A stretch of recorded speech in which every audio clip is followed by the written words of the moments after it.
Because when you're a little kid, think about how long your whole lifespan is, and then think about how long suffering has to be going on in your life before you feel like that's all that life is.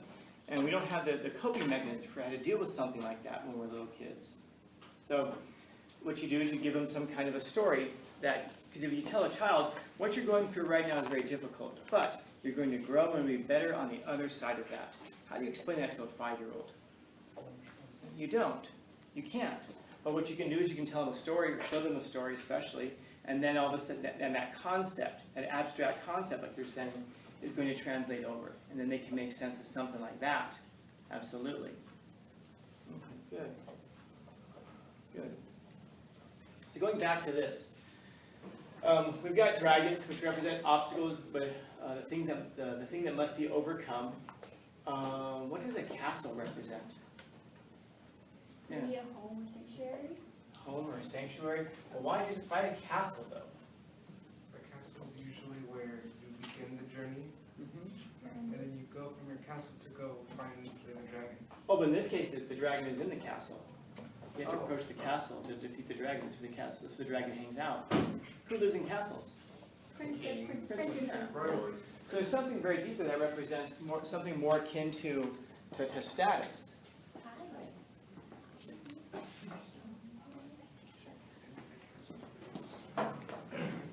So there's something there it's not just, it is a home, yes, but it also represents something that's particularly stable. I just saw this really cool thing. I guess someone made a meme, but it's a house, it's a 500-year-old house over in England that's just like someone lives in. And it says something to the effect of built over 500 years ago by uneducated peasants. And then it showed like buildings today that collapsed. It says built by people with PhDs, with modern materials. And there's something there's something that's there. These old structures are built to last. If you ever get an opportunity to go to a place, like a lot of places in Europe, places that still stand, not like the ruins of places, but like, for example, if you go to London, there are buildings in London that are twice as old as this country. That's humbling. The buildings are twice as old as this country. There are fountains over in Italy, in Rome, that you'll see kids on skateboards they'll ollie up and rail slide on. And it's a 600-year-old fountain, a 700-year-old fountain. For them, it's just like daily life. And again, that stuff that's two or three times older than this country. Some of those things, man, they're built to last. And some things, of course, are not. So in the case of this castle here, it's a home, yes, but it also represents status. By the way, in case we missed the status thing, what else is usually in the castle that the dragon is guarding? Riches. Yeah, riches, yeah, gold, yeah. Well, you're right, the princess is going to be that damsel. So there's also riches that are in there, gold, all that. Okay, so of course now that brings us to the damsel, to the princess. And what does that represent? The reward? Yeah, but why a damsel though? Why isn't the gold enough?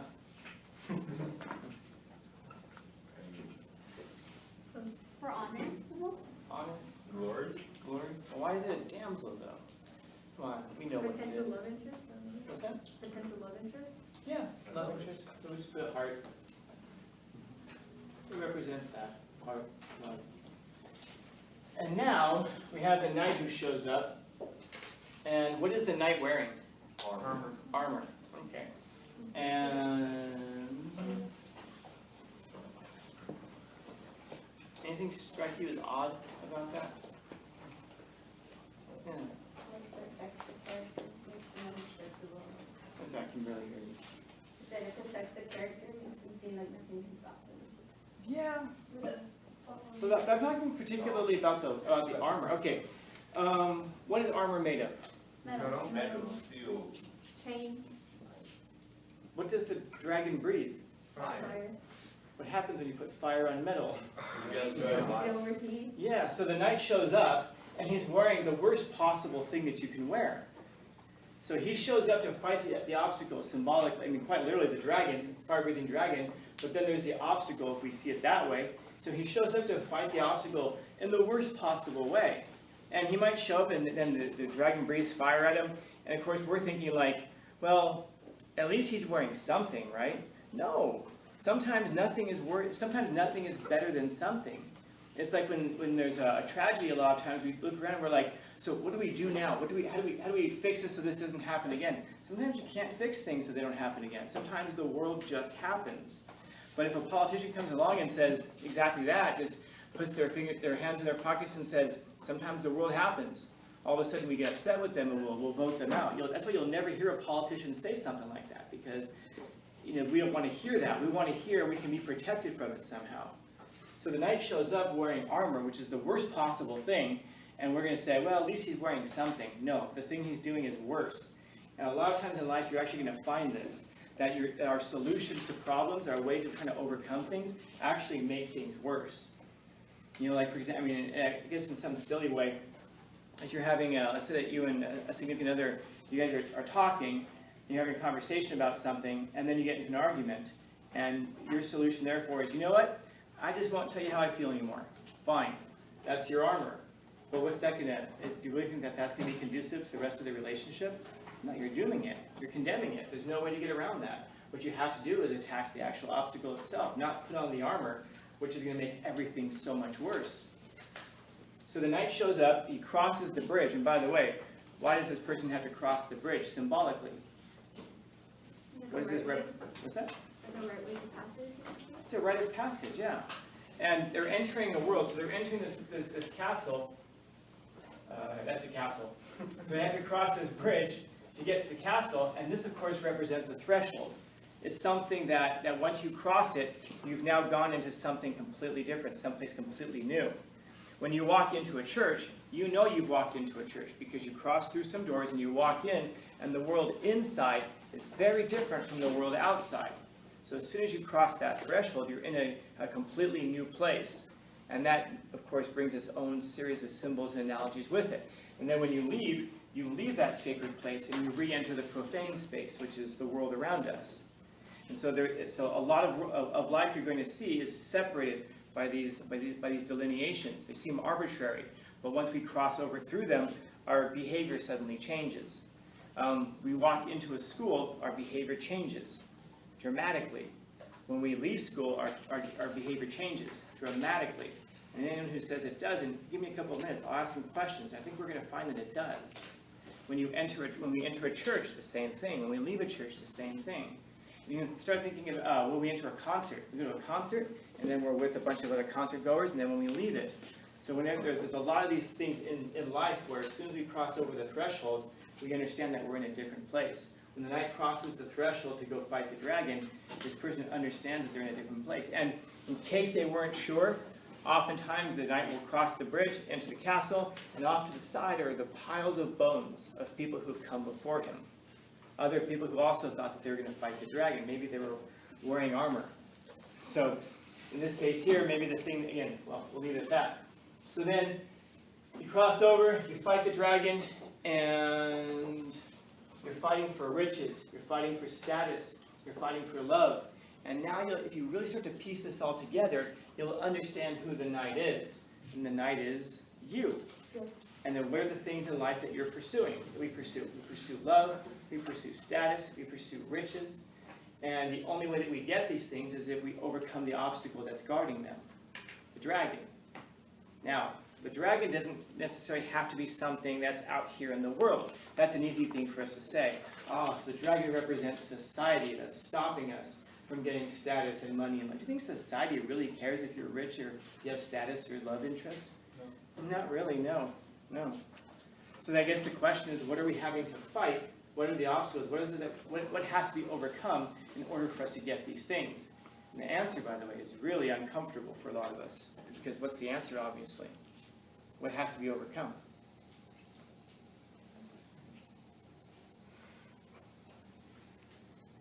Is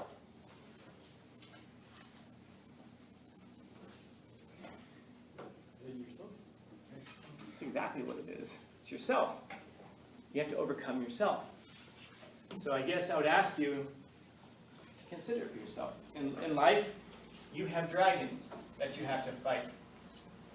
Now, there are obstacles that are stopping you from getting the things that you need and the things that you want. So I guess it's worth considering, what are the dragons in your life that are stopping you from getting the things that you want to get? What's the armor that you're putting on that's actually making it worse? You know? And of course, the fire is the thing that consumes us. Fire is the thing that consumes us. And so, if you tell all of that to a child, heck, if you tell all of that to most adults, a lot of times it may blow their mind. They may not even have noticed it. But intuitively, we understand that what I'm telling you is true. And I'm not telling you anything earth-shattering. This isn't super advanced, complex stuff. This is stuff that if you just stop and thought about it for a minute, but in order to stop and think about it, you've got to have a reason to. You know? In other words, we wouldn't necessarily do this intuitively on our own. But now, having told you all of this, if I gave you a movie like Shrek, or if I gave you a movie like Cinderella, or a story like Snow White, and said, do what we just did with that story, now you could do it. And this is one of the things, by the way, that can drive people crazy about you if you get really good at this stuff and you're watching movies with people. Because now you know how the movies are going to go, and you know how movies are going to end. And by the way, this will also ruin a lot of movies for you, because you'll understand that these are the things. This is the way that things are supposed to go. We were talking about this last period. I'll try it. Curiosity. I gotta know. How many of you guys have seen Mulan, the animated one?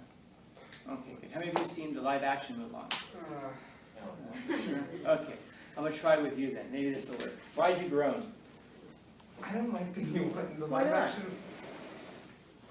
The big reason is in the animated one, Mulan had to work to appear like a man, to fit in with the army. She had to learn how to fight and learn how to do that. In the new one, she's just naturally gifted at it.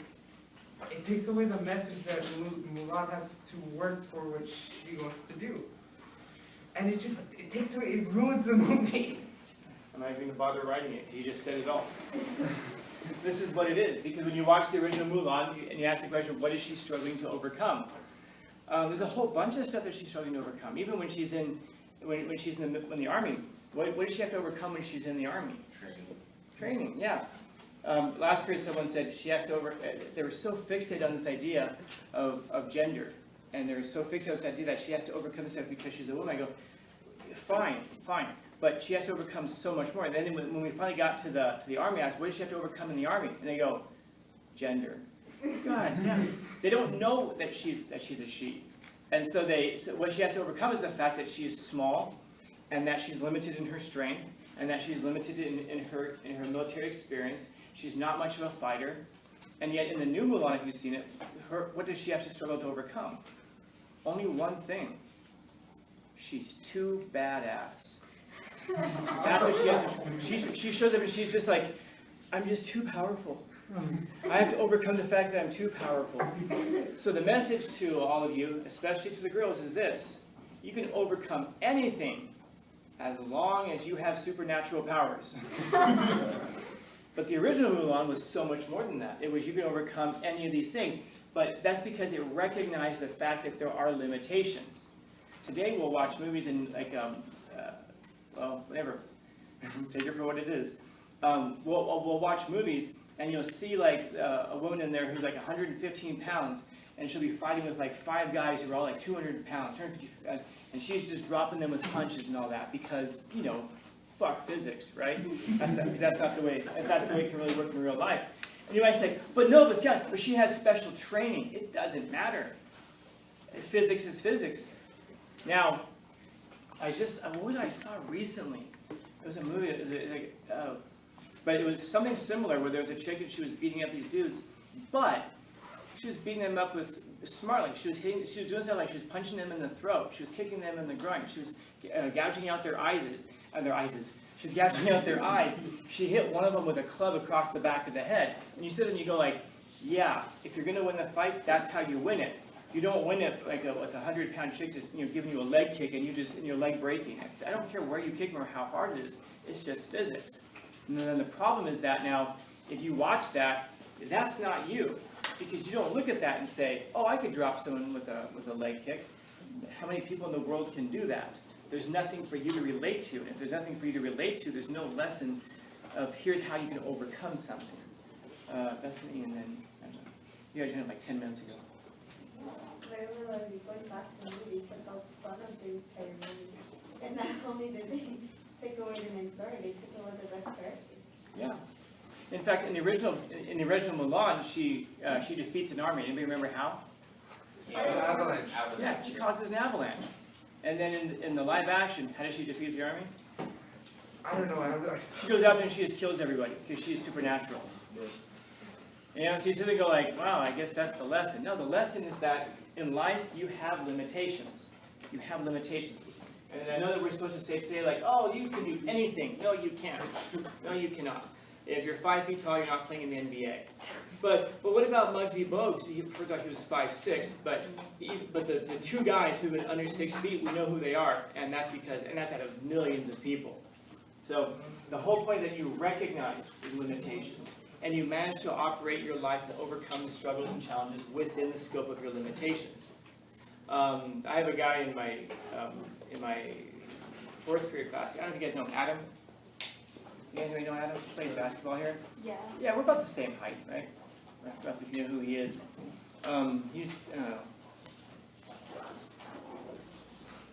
He's about like this tall.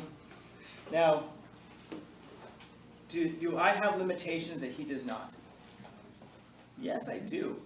This guy can reach for stuff on the top shelf. This guy can do a bunch of things I can't do.